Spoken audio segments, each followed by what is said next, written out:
السلام عليكم، مرحبا بكم في قناتي قناة لينا.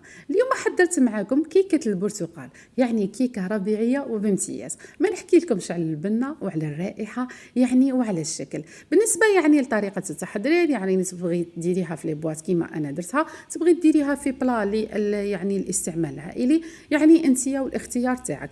بالنسبة للمكونات، كان عندي 2 حبات بيض، كان عندي 120 غرام من السكر ما يعادل نصف كأس، وكان عندي طلعتهم بالباتور وزدت لهم بعدها 120 مليلتر من الزيت، 120 مليلتر من عصير البرتقال، اروم البرتقال، اروم الليمون، وقشور البرتقال وقشور الليمون والفانيليا. خلطت كاع المكونات اللي عندي، وبعدها زدت لهم 240 غرام من الفرينه، وحده فرفاره ودرتها في البلا اللي عندي وخليتها طيب على نار متوسطه.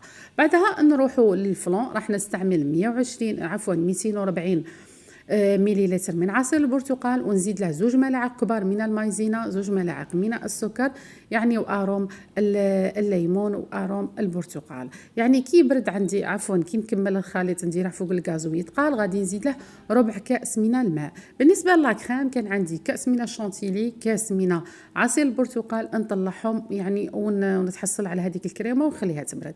بعدها نروحوا للاستعمال. انا كما راكم تشوفوا هنا عبرت لي بواط باش نقطعهم ونديرها استعمال فردي. اللي تبغي ديرها في بلا مباشره، غادي تخليها كما هي وتسقيها بكاس من السيرو اللي انا كان عندي، درت ماء وعسل وشويه اروم برتقال. اللي تبغي كذلك تشمخها بالعصير البرتقال ثاني تجي شابه بزاف. كما هنا راكم تشوفوا حاولت نسقي هذوك لي بواط اللي عندي.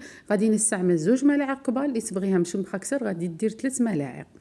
بعدها نروح لهذيك لاكريم، غادي ندير فوق كل بواط اللي عندي غادي ندير شونتيلي، ونحاول هكا كما راكم تشوفوا، نحاول كاع نعمر هذاك السطح.